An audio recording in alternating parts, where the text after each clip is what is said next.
찬송가 387장입니다. 387장. 멀리 멀리 갔더니 저량하고 고나며 슬프고 외로워 정처없이 다니니 예수 내 주여 지금 내게 오셔서 떠나가지 마시고 길이 함께 하소서. 예수 내 주여 마음 아플 때에 눈물 씻어 주시고 나를 위로하소서. 예수 내 주여 지금 내게 오셔서 떠나가지 마시고 길이 함께 하소서. 다니다가 쉴 때에 쓸쓸한 몸만 나도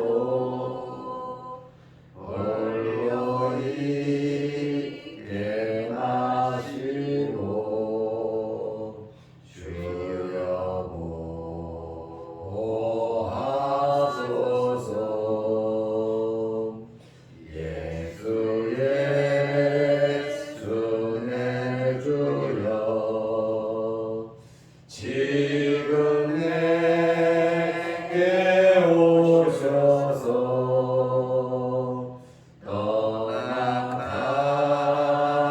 떠나가지 마시고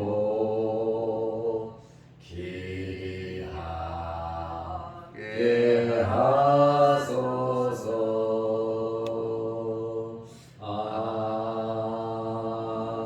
아멘. 사도신경으로 우리의 신앙을 고백하겠습니다. 전능하사 천지를 만드신 하나님 아버지를 내가 믿사오며 그 외아들 우리 주 예수 그리스도를 믿사오니 이는 성령으로 잉태하사 동정녀 마리아에게 태어나시고 본디오 빌라도에게 고난을 받으사 십자가에 못 박혀 죽으시고 장사한 지 사흘 만에 죽은 자 가운데서 다시 살아나시며 하늘에 오르사 전능하신 하나님 우편에 앉아 계시다가 별이로서 산 자와 죽은 자를 심판하러 오시리라. 성령을 믿사오며 거룩한 공회와 성도가 서로 교통하는 것과 죄를 사하여 주시는 것과 몸이 다시 사는 것과 영원히 사는 것을 믿사옵나이다. 아멘. 하나님의 말씀 마태복음 22장 23절에서 28절 말씀까지 보겠습니다. 부활이 없다 하는 사두개인들이 그날 예수께 와서 물어 이르되 선생님이여 모세가 일렀으되 사람이 만일 자식이 없이 죽으면 그 동생이 그 아내에게 장가들어 형을 위하여 상속자를 세울지니라 하였나이다. 우리 중에 칠형제가 있었는데 마디가 장가들었다가 죽어 상속자가 없으므로 그 아내를 그 동생에게 물려주고 그 둘째와 셋째로 일곱째까지 그렇게 하다가 최후에 그 여자도 죽었나이다. 그런즉 그들이 다 그를 취하였으니 부활 때에 일곱 중에 누구의 아내가 되리까? 아멘. 28절 말씀까지 보았습니다. 예수님을 올무로 잡아서 시험을 해서 로마 총독에게 넘겨 죽이기 위해서 바리새인들과 헤롯 당원들이 세금 문제로 집요하게 예수님을 시험하다가 실패했습니다. 이제는 예수님을 함정에 빠뜨리기 위해서 나선 자들이 누구냐면 사두개인들입니다. 바리새파, 사두개파, 에셈파, 이 세 파는 유대의 3대 종파입니다.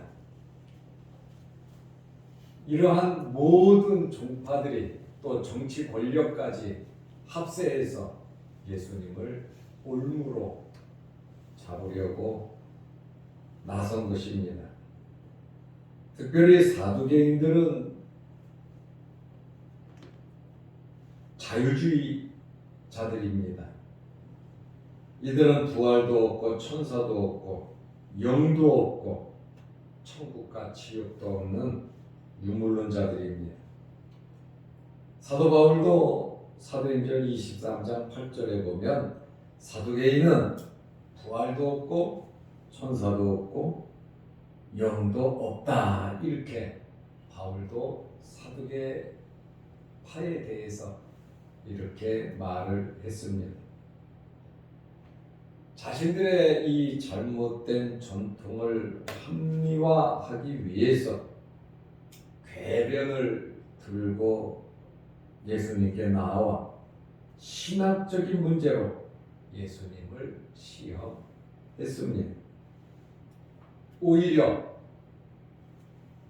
이들의 질문을 통해서 부활이 없다고 하는 그러한 질문을 통해서 예수님께서는 부활을 증명하셨고 그들의 죄악과 무지를 드러내셨습니다.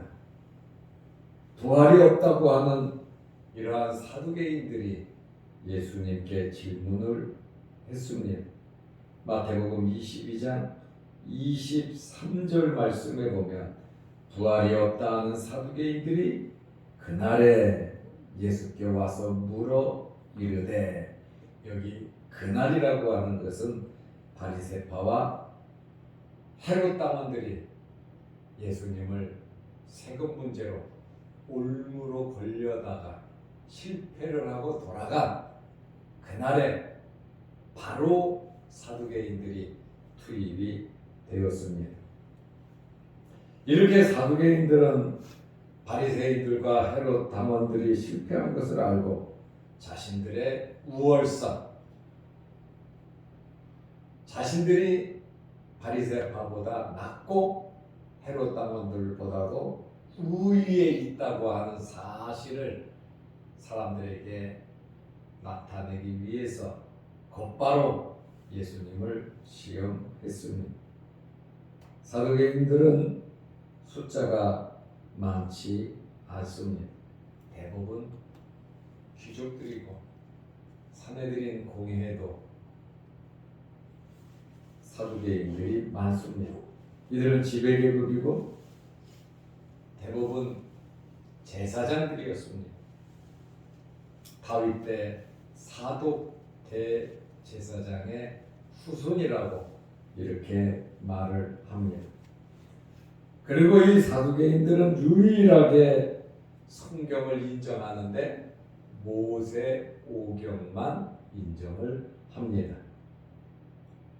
그리고 사람이 죽으면 영혼도 육체도 사라진다는 소멸론을 주장하는 자들이 바로 사두개인들입니다. 이들은 모세 오경을 가지고 부활 문제로 예수님을 시험했습니다. 성경을 들고 이렇게 잘못 믿는 잘못된 사상을 가진 사람들이 성경을 곡해해서 또 성경 한 부분만 뽑아가지고 자기들의 교리를 만들어 증명하고 있습니다. 마태복음 22장 24절에 보면 선생님이여 하고 예수님을 랍비로 부르고 있습니다. 모세가 일렀으되 사람이 만일 자식이 없이 죽으면 그 동생이 그 아내에게 장가들어 형을 위하여 상속자를 세울지니라 하였나이다. 형이 장가를 들어 자식이 없이 죽으면 동생이 그 형을 위해서 자식을 낳아 주어야 했습니다. 이것이 형을 위하여 형제가 후사를 세우는 수혼법이 모세오경에 나와 있습니다. 신명기 25장 5절, 6절, 7절, 8절, 9절, 10절에 보면 그 제도가 자세하게 설명이 되어 있습니다. 창세기 38장에 보면 유다가 이 수혼법을 지켰습니다. 유다에게는 아들이 셋이 있었습니다. 야곱의 네 번째 아들이 유다잖아요. 장자 이름이 엘입니다. 엘이 장가를 갔는데 부인 이름이 다말입니다. 그런데 이 엘이 굉장히 악했습니다. 이름은 엘인데 이름값을 하지 못하고 굉장히 엘이 악해서 성경에 보면 여호와께서 그를 죽였다고 나옵니다. 유다의 아들인데 야곱이 할아버지인데 그 손자가 아들이 굉장히 악했으므로 여호와께서 죽였다고 나와 있습니다. 이제 장자 엘이 죽으니까 유다는 둘째 아들 오난에게 형수를 통해서 자식을 낳으라고 이야기를 했습니다. 오난은 굉장히 싫었습니다. 자식을 낳아도 자기 자식이 아니고 형의 족보에 올라가고 죽은 형의 아들이 되다 보니까 이 오난이 굉장히 형수에게 못쓸 짓을 했습니다. 하나님께서 이것을 보시고 둘째 아들도 오난도 죽였습니다. 이제 유다가 고민이 생긴 거예요. 셋째 아들 셀라입니다. 셋째 아들을 이제 장가를 보내야 되는데 이 아들도 죽을까봐 겁이 났고 또 이 아들도 너무 어리다 보니까 이 아이가 자랄 때까지 친정에 가 있어라 하고 다말을 친정으로 보내죠. 왜냐하면 될 수 있는 한 또 아들 죽을까봐. 바로 이것이 엘이, 오난이, 셀라가 책임을 져야 하는 이것이 모세가 말한 수호법입니다. 신명기 25장 5절에 보면 형제들이 함께 사는데 그중 하나가 죽고 아들이 없거든 그 죽은 자의 아내는 나가서 탈인에게 시집가지 말 것이요 그의 남편의 형제가 그에게로 들어가 그를 맞이하여 아내로 삼아 그의 남편의 형제된 의무를 그에게 다 행할 것이요. 신명기 25장 5절 말씀입니다. 6절에 보면 그 여인이 낳은 첫 아들이 그 죽은 형제의 이름을 잊게 하여 그 이름이 이스라엘 중에서 끊어지지 않게 할 것이요. 형수와 결혼을 하고 태어난 첫 아이는 죽은 형제의 법적인 아들로 관주되고 죽은 형제의 이름을 물려받고 그 족보에 오르고 상속자가 되는 것입니다.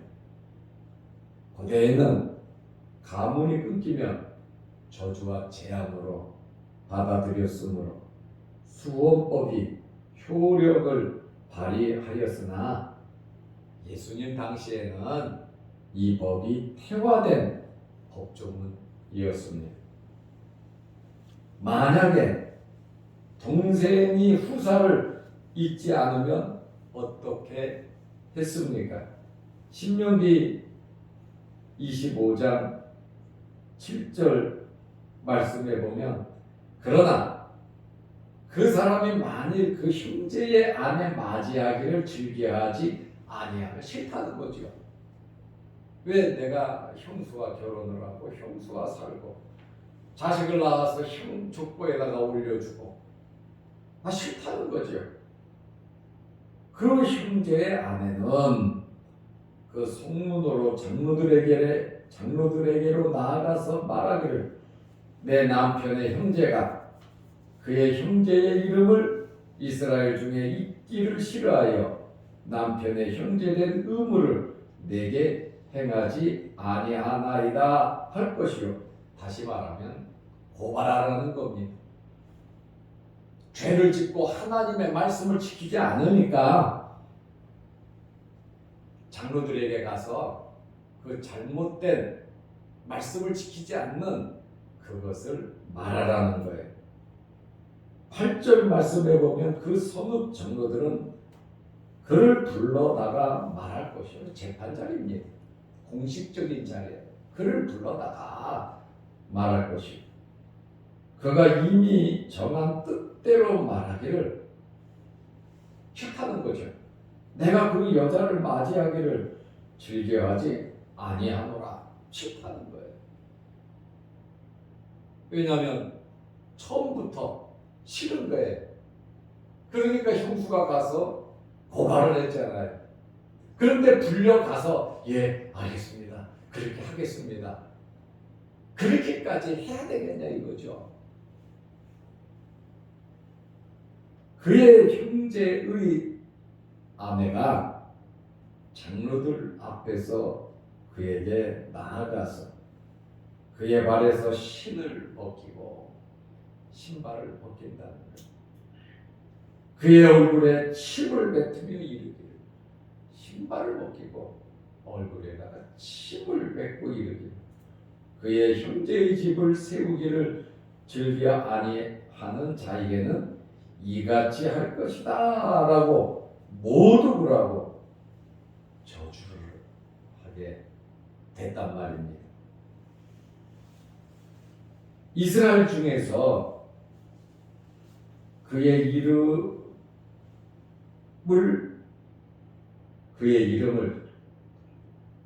형수와 자식을 낳지 않겠다고 하는 그의 이름을 신복김 받은 자의 집이라 부를 것이니라. 하나님의 말씀을 어긴 저주받은 자, 신발을 벗김으로 관계가 끊어지는 거란 말이죠. 왜냐하면 형제의 원한을 털어주지 않았다는 거예요. 이렇게 신명기 25장에 나온 이 수헌법을 가지고 사두개인들이 이 말씀을 가지고 부활의 문제를 예수님께 말을 할 겁니다. 실제 있었던 이야기인지 사두개인들이 꾸며낸 이야기인지 그거는 모릅니다. 예수님도 이 사실에 대해서 언급하시지는 않았습니다. 마태복음 22장 25절에 우리 중에 7형제가 있었습니다. 마지가 장가 들었는데 죽어 상속자가 없으므로 그 아내를 그 동생에게 물려주고 26절에 보면 그 둘째와 셋째로 7째까지 그렇게 하다가 27절에 최후에 그 여자도 죽었나이다. 참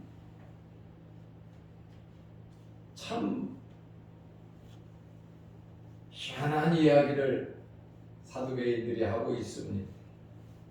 사두개인들은 모든 사람의 죽음을 종결로 보았어요. 하나님의 시각에서는 모든 사람들이 죽음의 문을 열고 언젠가는 부활한다는 것이 말씀이고 하나님의 계획이고 죽은 자의 부활은 내세의 영광이라는 것이죠.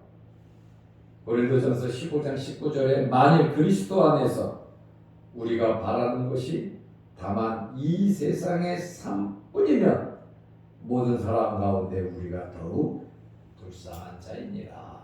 이 세상의 삶으로 끝난다면 우리는 정말 불쌍한 자들이다 그 말이에요. 우리는 미래를 바라고 영원한 천국을 바라고 부활을 바라보면서 우리는 살아가고 있단 말입니다. 그래서 사도 바울도 우리가 바라는 것이 이 세상의 삶이라면 이 세상의 삶뿐이라면 모든 사람 가운데 우리가 불쌍하다. 우리의 삶의 목적이 이 세상도 있지만 하나님의 나라, 저 영원한 나라에 우리의 삶의 목적을 두고 우리는 그 소망으로 살아가고 있는데 하나님 나라가 없다면 부활이 없다면 정말 우리는 불쌍한 사람들입니다. 이제 사두개인들이 단도직입적으로 예수님께 질문을 했습니다. 참 애매한 질문이죠. 마태복음 22장 28절에 그런즉 그들이 다 그 여자를 취하였는데 7형제가 부활할 때 누구의 아내가 되겠습니까? 첫째부터 7째까지 다 같이 아내 역할을 했고 같이 있었는데 나중에 만약에 부활한다면 누구의 아내가 되겠습니까? 사두개인들이 부활에 대하여 문제를 내는 수수께끼란 말입니다. 부활이 있다고 믿는 바리새인들은 이 대답을 하지 못했을 겁니다. 한계가 있으니까요. 이 사람들의 지식이. 그러다 보니까 자신 있게 부활 문제를 가지고 예수님께 들이댄 겁니다. 부활을 하면 근친 상간의 죄를 짓는 것이고 형제 중에 한 사람을 지목해야 하는데 누가 7형제 중에서 그 여자의 남편이 되어야 하느냐. 그래서 부활의 개념이 잘못됐다라고 사두개인들이 주장을 하고 있습니다. 모세가 부활을 믿었다면 이런 법을 부활에 대해서 부활이 있었다면 이런 법, 수호법을 모세가 만들지 않았을 것이다. 모세는 부활을 믿지 않는다. 이렇게 사두개인들이 주장을 했습니다. 사두개인들은 성경을 성경으로 믿지 않았습니다. 자의적으로 유리하게 말을 만들었습니다. 잘못된 교리를 만들어서 주장을 하고 있습니다. 예수님께서 29절에 대답하여 이르시되 너희가 성경도 알지 못함으로 오해했다.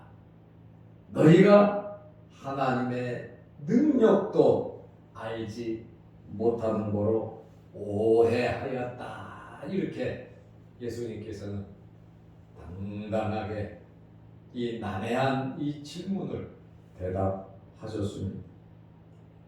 이렇게 사두개인들이 한쪽으로 기울어지다 보니까 하나님의 말씀을 하나님의 말씀으로 보지 못했고 또 하나님의 나라 천국에 대해서 정확하게 아예 이 사람들은 믿지 않았으니까 영도 믿지 않으니까요. 현실주의자들이란 말이죠. 이렇게 잘못된 신앙을 가지고 살아갔다. 이들이 유대의 3대 종파 중에 한 사람이고 유대를 이끌어가는 종교인들이었다 그 말입니다. 그렇다 보니 예수님을 잡아 죽일 수밖에 없는 그러한 결과를 초래하게 된 것입니다. 그래서 오늘 예수님 말씀하신 것처럼 우리가 성경을 잘 알아야 합니다. 그리고 하나님의 능력도 우리는 잘 알아야 합니다. 하나님의 말씀대로 더욱더 깊이 은혜 안에 거하는 여러분들이 되시기를 바랍니다.